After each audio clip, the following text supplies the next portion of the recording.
Contamos con el periodista César Sinde. Hola César, ¿qué tal? ¿Cómo estás? Buenas noches, Rebeca, encantado de saludarte. Muchísimas gracias a ti por estar con nosotros. Ya les he Un contado a placer. nuestros espectadores que vamos a entrarnos un poco también en el ámbito económico, porque ya hemos conocido el dato de la inflación, ese monstruo, ¿no? Esa pesadilla que supone la inflación para nuestros bolsillos. Y ojo, porque nos vamos a encontrar también, bueno, una subida de los alimentos en torno al 9%. Cuéntanos, estas navidades, ¿qué tal vamos a llevar todo esto ahora que vienen tantas comidas y tantas compras? Pues muy mal, por desgracia, porque tenemos un gobierno socialcomunista que dice que solo sube impuestos a los ricos, pero el expolio fiscal al que nos vemos sometidos nos afecta a todos, porque que yo sepa, comer cosas tan básicas como el ajo, por ejemplo, que se ha encarecido o que ha subido su precio, que la diferencia del precio entre el campo y la mesa es nada menos de un 648% debido a los impuestos, comer ajo, por ejemplo, que yo sepa, no es de ricos, ¿no? La inflación de este mes de noviembre es un 9% de los alimentos. Como siempre, se hace la trampa trilera de decir que si hay una inflación que sube menos respecto al mes anterior, se dice que la inflación se modera, pero no. En el mes de octubre la inflación de los alimentos fue un 9,5%, en el mes de noviembre ha sido un 9%. Por tanto, la inflación no baja. Esa es la trampa que usan sobre todo los medios afines al gobierno. La inflación sube, sigue incrementándose los precios. En el mes de noviembre ha sido un 9% de los alimentos, en el mes de octubre fue un 9,3%. Que suba menos de precio no implica que no deje de subir, sigue subiendo. Es que con esta izquierda es necesario recordar cosas tan obvias como estas, ¿no? Pero la clave está en que los alimentos de media, según ha denunciado la Asociación Agraria COAG, se encarecen nada menos que un 280% en su precio, desde el precio en origen al precio final que paga el consumidor. Los ajos, decía antes, en porcentaje se incrementan un 648% en el precio, pero en dinero final, en dinero contante y sonante, se paga a 0,79 euros el kilo en origen, mientras que en tienda el consumidor final lo está pagando a nada menos que 6 euros el kilo. La carne de cerdo, exactamente lo mismo, incrementa su precio un 260% entre el productor y el consumidor, o las zanahorias, por ejemplo, un 563% entre el productor y el consumidor final. Cierto es que entre el productor y el consumidor final hay una cadena de intermediarios que encarecen los precios, pero esa cadena de intermediarios son empresas que son necesarias para que esos productos lleguen a nuestra mesa, porque una vez que el agricultor recoge su producción o que el ganadero lleva sus cabezas de ganado al matadero, hay una serie de empresas que son necesarias para que tengamos esos alimentos. La producción agrícola hay que almacenarla en algún sitio, hay que seleccionarla, hay que transportarla, hay que llevarlo a naves de distribución a las ciudades donde finalmente llegan a las diferentes tiendas. Todos esos procesos productivos son empresas que están intermediando entre el productor y el consumidor final y que tienen una escalada de costes. Y evidentemente eso encarece los productos, pero los agricultores, las empresas agropecuarias están pagando un sinfín de impuestos a los abonos que compran para su producción, a los fitosanitarios, lo diré bien, los hidrocarburos, las semillas, la electricidad que tienen que pagar. Los ganaderos tienen que pagar impuestos en los medicamentos que suministran a sus cabezas de ganado, también el IVA a los servicios veterinarios, los piensos que compran los agricultores, el forraje, el pienso para el ganado también tiene unos impuestos que tienen que satisfacer. Los transportistas tienen que pagar impuestos de hidrocarburos y peajes, pero los agricultores y ganaderos es que también pagan el IRPF, sociedades, autónomos, el IBI de sus tierras. Las empresas intermediarias que son necesarias para tener los alimentos en nuestras mesas también pagan el impuesto de sociedades, el IBI de los inmuebles o las naves que tengan, las cotizaciones sociales, por supuestísimo, de sus trabajadores, pero también se paga el IVA, se paga el impuesto a la electricidad, se paga el impuesto de grandes establecimientos en aquellas autonomías que lo tienen implementado, se paga el impuesto al plástico, se paga el impuesto a gases fluorados por las máquinas de refrigeración de los alimentos que comen no solamente los ricos, que yo sepa, la gente de clase media y clase de rentas inferiores también comen, ¿no? Bueno, pues esas clases también sufren el encarecimiento de los alimentos por los impuestos al plástico, los impuestos a los gases fluorados, que son los gases que tienen las máquinas de refrigeración para poder producir frío y que consumamos alimentos en condiciones óptimas de conservación. Y con toda esta escalada de costes provocada por los impuestos, pues no es de extrañar que en los últimos 7 años en España hemos perdido nada menos que 18.500 agricultores y ganaderos autónomos que han cesado su actividad.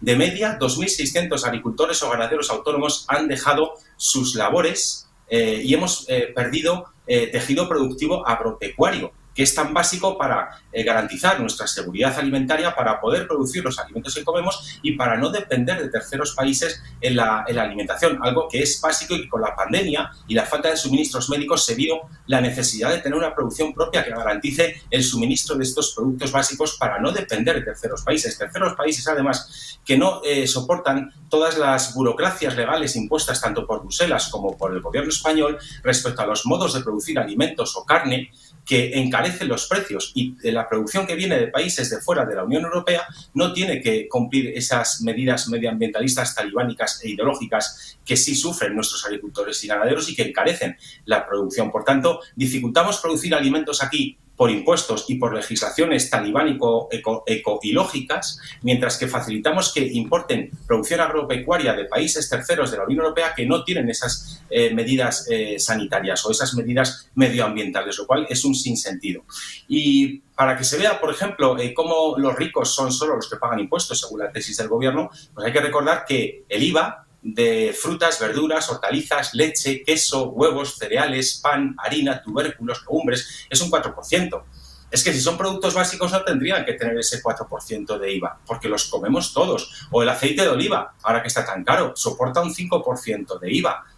No tendría por qué tenerlo, tan sano que es y tanto que nos recomiendan cocinar con aceite de oliva y consumir aceite de oliva en lugar de otras grasas, pues está encarecido artificialmente con impuestos del 5%. Las empresas que producen aceite de oliva también soportan toda esta cadena tributaria que encarece el producto. Luego, claro, los malos son las empresas, ¿no? ¿Qué empresa de distribución de alimentación como Mercadona, que tanto criticó Podemos a Mercadona y al señor Roig, qué empresa de alimentación tiene un 4%, un 5%, un 10% de beneficio con lo que vende? Ninguna. El beneficio de Mercadona, si no recuerdo mal, no llegaba al 2%, o 1,8% si no me falla la memoria. El gobierno te mete una tacada mínimo del 4% con los productos frescos, del 5% para el aceite de oliva o del 10% para esos productos, para esos otros productos que decía antes, ¿no?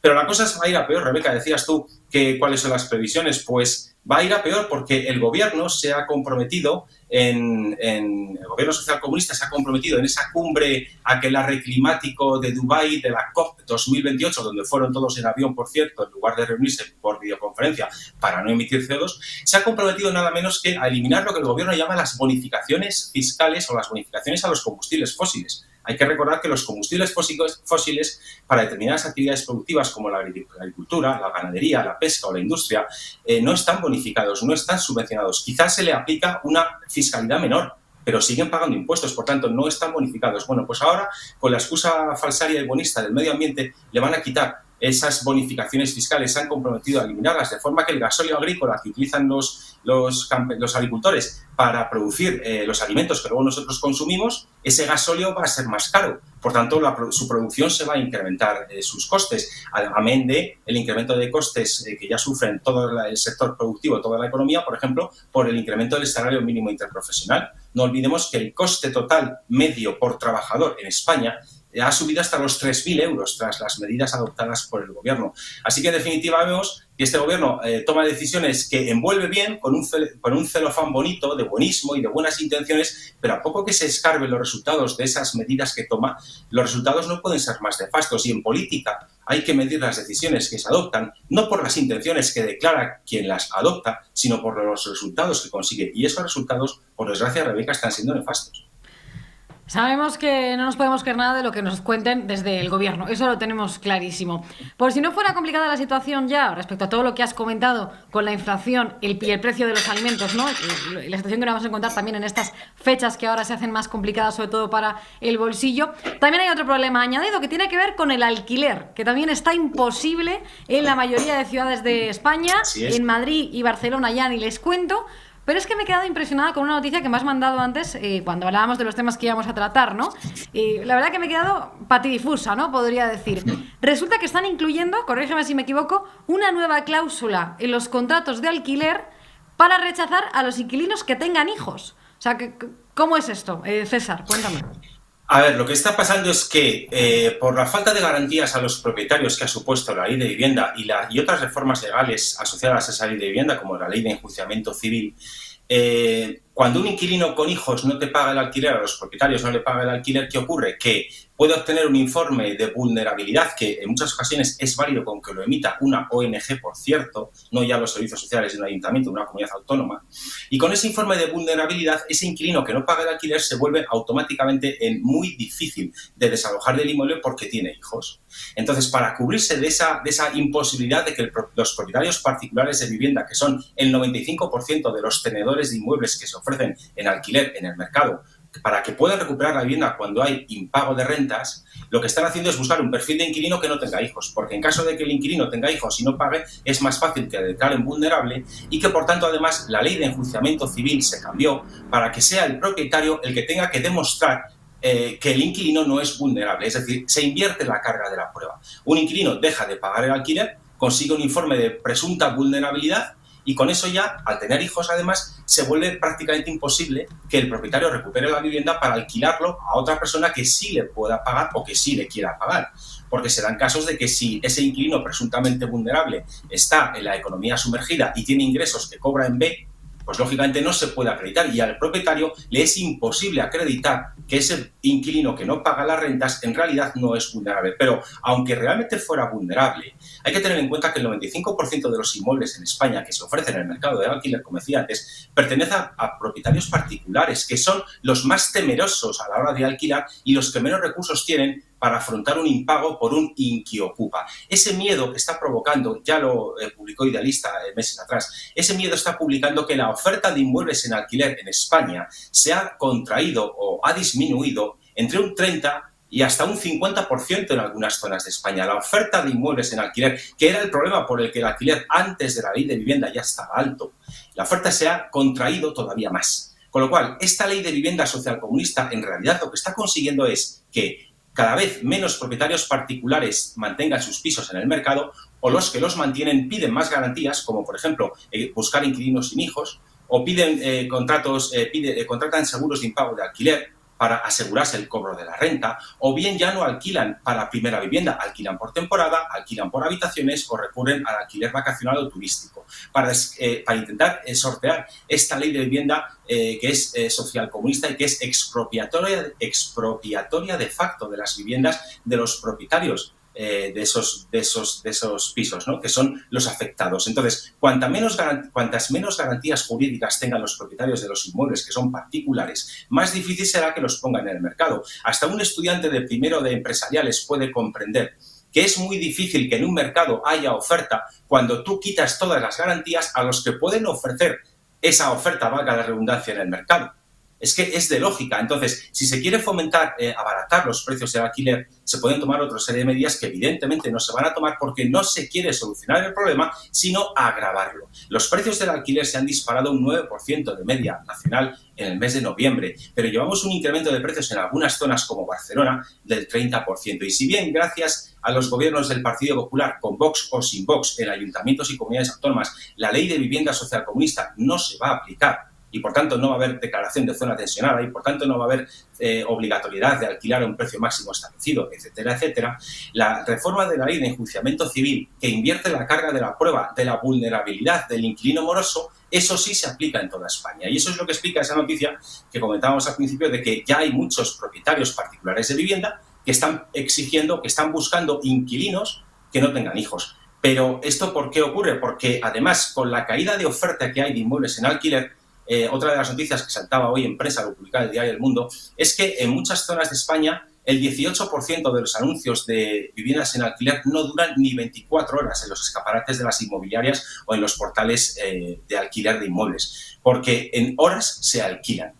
Eso da buena cuenta de la escasez de oferta de vivienda que está provocando esta ley social comunista, que no está solucionando el problema del alquiler, sino que lo está agravando todavía más, porque los propietarios de vivienda, ¿qué pasa? Que siendo particulares y no cobrando las rentas del alquiler, no se vuelven ellos vulnerables si no cobran las rentas, porque en muchas ocasiones hay ancianos que para poderse pagar la residencia, porque ya son dependientes, alquilan su vivienda. Si el inquilino les deja de pagar, ¿qué pasa con esos ancianos? Esos no son vulnerables. O en muchas ocasiones una persona hereda un inmueble de sus padres y lo pone en alquiler porque está en paro, por ejemplo.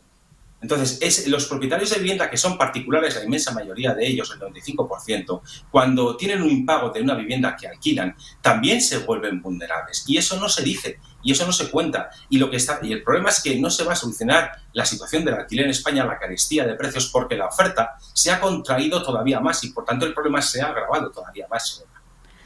Si no podemos comprarnos una casa, porque desde luego es ahora mismo absolutamente imposible, va a llegar un punto en el que tampoco vamos a poder alquilar. La verdad es que no sé qué es lo que vamos a tener que hacer en el futuro. O sea, la verdad que pinta negro, negro, negro. Alquiler por habitaciones. Dime, César. Perdona, alquiler por habitaciones ya es a lo que está aspirando mucha gente. Alquiler con habitaciones ya con 40, 50 años, porque desde luego es hacia lo que vamos. Antes lo normal era compartir habitación cuando tenías pues 20 y pocos, ¿no? Estabas en la universidad, a lo mejor 20 y muchos, pero ya a los 30, a los 40, a los 50... Estamos viendo ya el futuro negro en todo esto. Por terminar con una cosa más positiva, César, parece que algo que está despertando en los jóvenes, ¿no? En las últimas horas se ha hecho viral un vídeo de un grupo de jóvenes que han asistido a la Universidad Complutense de Madrid, pues en teoría, ellos pensaban, para recibir una charla de orientación, ¿no? Sobre qué carreras pues pueden elegir, deben estudiar, ¿no? Porque eran estudiantes de segundo de bachillerato. Y resulta que lo que se han encontrado allí, en esa universidad, ¡oh sorpresa!, ha sido una charla sobre política, lenguaje inclusivo, ideología woke, feminismo. ¿Y qué han hecho estos jóvenes? Pues lo que van a ver en el vídeo. Vamos a verlo.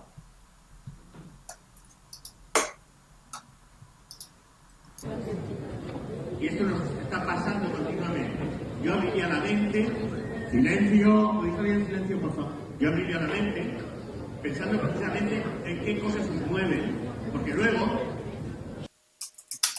Los jóvenes han cogido y se han ido de clase. Han pasado de escuchar lo que tuviera que decir este señor que estaba hablando en este momento. Hay algo de esperanza, ¿no, César? Parece, por lo menos en los jóvenes. Pues sí, me alegro que se hayan ido y que empiecen a protestar frente a ese adoctrinamiento y esa imposición de una ideología, que es la ideología de género en la enseñanza. Hay que recordar una vez más que a la izquierda no le interesa la educación para formar personas que piensen por sí mismas y para formar profesionales con alto valor añadido que sean atractivos para las empresas y que puedan tener una carrera profesional. A la izquierda le interesa la educación para adoctrinar, con perdón, en sus mierdas ideológicas, digámoslo así de claro para que se entienda, en su putrefacta ideología de género, en esa perversión de que las personas pueden elegir su sexo llamándolo género y que la autopercepción de cada cual puede realmente determinar lo que cada persona es, que eso es una de las aberraciones de la ideología de género, el autopercibimiento y todas esas aberraciones, toda esa ideología que contradice algo que ontológicamente es superior, como es la biología por ser una ciencia. Eso es lo que se está adoctrinando en la enseñanza. Se ven casos, en el periodista argentino Daniel Hannan, que tiene un programa de radio donde llama gente así de ultraizquierda para confrontar ideas con el presentador, he visto hoy mismo una llamada de una persona que se define como transcapacidad o transcapacitado, es decir, una persona que se autopercibe sordomudo y llama al programa de Daniel Hannan para protestar por el ataque que hace este periodista argentino a los transcapacitados o a los transcapacidad. Y él dice que se autopercibe sordomudo, pero está escuchando lo que le dice Daniel Hannan y está hablando para decir que él es sordomudo. O sea, ya no es que hayamos vulnerado la biología con el tema del sexo, que es inmutable desde el momento de la concepción. Ya cada persona tiene asignado si es hombre o mujer. Es que ya hay personas que son trans de cualquier cosa. También hay personas trans especie. En redes sociales se pueden ver incluso ya con reuniones de personas que dicen autopercibirse perros y que se compran disfraces de perros. O también hace poco, no recuerdo en qué país en Europa, hubo una reunión de gente que se sentía oveja, pero literal, y que se ponían en un cercado a balar, así, con un disfraz de oveja. Entonces, si ahí vemos todavía, tenemos una cordura social suficiente para entender que eso es una locura y que a esas personas hay que ayudarlas naturalmente con tratamiento psiquiátrico para que perciban su realidad y no para fomentarles lo que ellos creen percibir, porque si una persona se percibe oveja, se percibe perro o se percibe sordomudo cuando no lo es, todos aún coincidiremos en que el problema está en su mente y no en su cuerpo. Sin embargo, con el sexo no. Si una persona se siente de un sexo diferente al que biológicamente tiene y a lo que es, entonces sí lo es. Pero es que esto es una aberración absoluta. Y esto no es una falta de respeto a las personas que tienen este problema de percepción o este problema consigo mismas, con todo el respeto y con todo el sentimiento hacia esas personas que puedan tener esos problemas, porque a lo que le aboca la izquierda a personas que están en esta situación, ¿a qué es? A que pasen por cirugías que les corten o que les modifiquen el cuerpo, que les amputen, y luego que tomen hormonas contrarias a su sexo para que su organismo se vuelva loco, tomando hormonas que no les corresponde tener en su organismo porque no son pertenecientes a su sexo. Y cada célula del cuerpo humano de una persona está orientada según el sexo que tiene, desde el momento de la concepción. Eso no se puede cambiar. Entonces, si hay algunos individuos que tienen problemas respecto a eso, naturalmente que hay que ayudarles, pero con tratamiento psiquiátrico y con atención psiquiátrica, y no prohibiendo a psicólogos y a psiquiatras que atiendan la mente de esas personas para que tengan una percepción correcta. Esto es una aberración de tal nivel como si ahora ya, con el tema de la gordofobia, ya dentro de poco irán por ahí. Cuando digan que a las personas que son anoréxicas, que hace muy bien en autopercibirse obesas cuando no lo están, y que si quieren seguir dejando de comer, pues que dejen de comer. Hasta ahora nadie ha cometido la locura de permitir eso. Y a una persona que, por desgracia, tiene anorexia, se le da un tratamiento psiquiátrico y o psicológico para que perciba correctamente su cuerpo y para que no siga provocándose daño.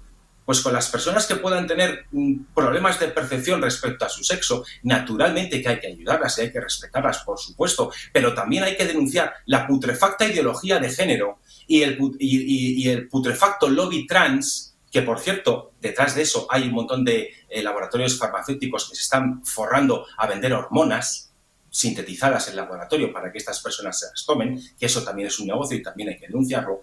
Y esas personas, naturalmente que hay que ayudarlas con todo el respeto del mundo y con toda la sensibilidad hacia su problema. Pero el lobby trans está haciendo un daño inmenso a millones y millones de personas cada vez más en los países occidentales, introduciendo ideas absurdas y aberrantes como que una persona que es de un sexo se puede cambiar, entre comillas, al otro. No, el sexo no se puede cambiar. El sexo es inmutable y es a perpetuidad. De hecho, cuando una persona fallezca, si a su esqueleto 200 años después de fallecer le hacen una prueba de ADN, va a salir su sexo natural porque es lo que es.